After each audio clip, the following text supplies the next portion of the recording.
Hi. Okay, so the 5 conflict styles. I wrote them down again, just the names, so I don't forget. But competing. So these people are usually low in competitiveness, but high in assertiveness. Typically, or always, simply just try to get their point across. They don't care how it's done, who they hurt, or what they have to do. They typically only care about getting their point across, and they care not for the relationship of others they have, or how it has to be done. I like to think of them as hard-headed, stubborn, or solid in their opinions. But yeah, compromising, evenly collaborative and assertive. These people try to find a way in the middle for both parties, not to win. Both parties don't win. They typically just find a way in the middle for both to be left off and for the conflict to be left at a standoff, where neither one wins. Collaborating, they're high in both collaboration and assertiveness. These people will typically try to find a solution for both parties. High in assertiveness because they are assertive in finding a solution towards the problem, and high on collaboration because they try to work with the other party so they can find a solution. Avoiding, typically or arguably the worst one, low in collaboration and assertiveness. They don't try to find a solution. They don't try to even initiate a solution or even talk to the other person because they're avoidant, and both parties lose, and the issue goes unresolved. Accommodating, these people are low in assertiveness but high in collaboration. Typically, they just let the other party win. Basically, the complete opposite of competing. They just let the other party win, have what they want, usually sacrificing a lot of their wants and needs. And yeah. As for what I thought I am, what's the question?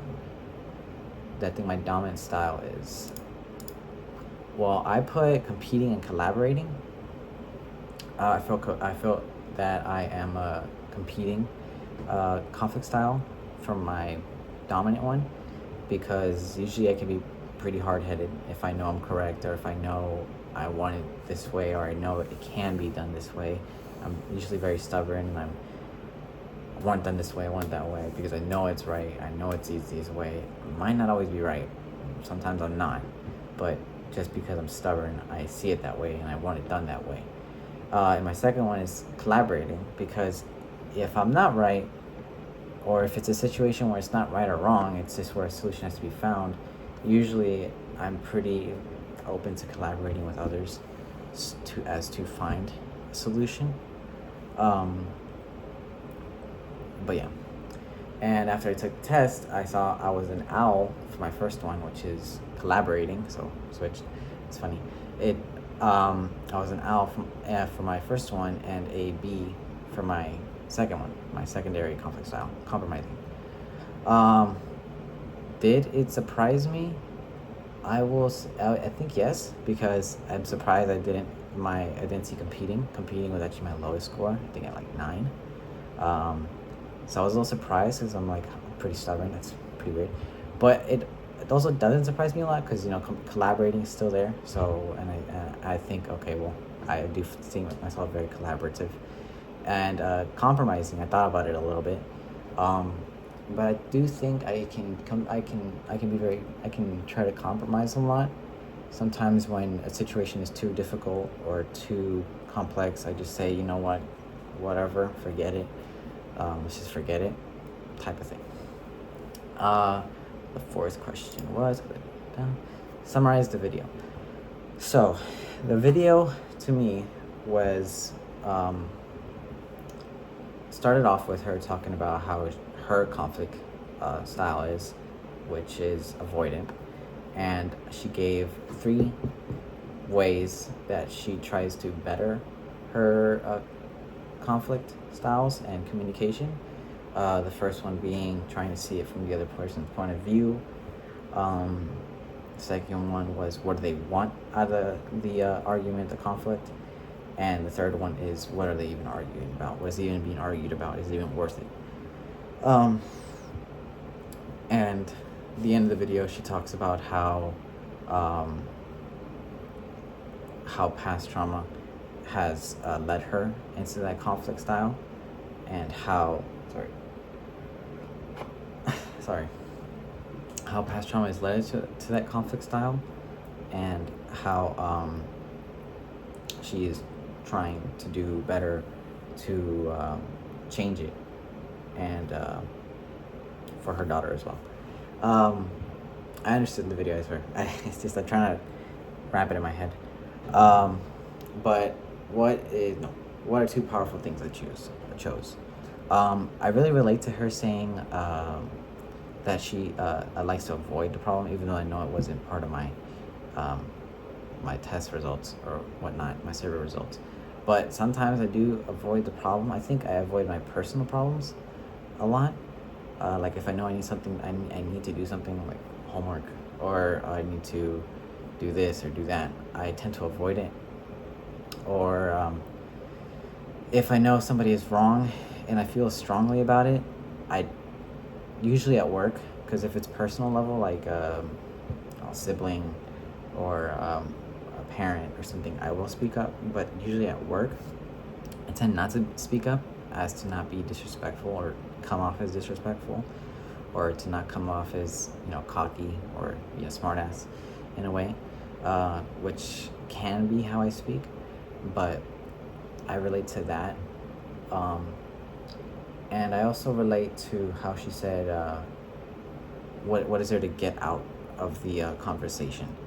I wouldn't say I'm somebody who doesn't like to waste my time, but if there's a discussion going on or an argument going on that I'm part of, and it's just going on and on and on, eventually the thought that's come in my head, like, what is the point of this? Why are we arguing? What am I trying to get out of this? Is there even a reason to argue? Which kind of connects to the third point. But what is perspective taking, and how can perspective taking lead to less conflict? So perspective taking is basically just seeing it from the other person's point of view, trying to understand their thoughts, their opinions, their way of thinking, and just trying to understand how or why they would think that way. Basically, what the lady in the video said in her first point. And how can it lead to less conflict? Well, when we all understand each other, we can work together better. We can accomplish better things together because we understand each other, and we can overcome things and form better relationships because we understand each other without confusion. Explain a recent conflict in which you would have engaged in perspective talking. What prevented you from doing so, and how might the other person have viewed the situation? I can't really think of a good one, but recently, today and yesterday, I had to drive some people back and forth, because I'm kind of seen as the Uber in my friend group. But I had to do that, and for me, it's a lot of traveling, and I'm fine with traveling, but it's a lot of gas. But you get it. Point is, I tried to give my point that I don't want to have to drive back and forth, and I try to say, get an Uber, like an actual Uber, or maybe do this. And since I see myself as kind of competing, I was very stubborn in my conversation, in my argument, and I didn't see their point of view. What prevented me from doing so?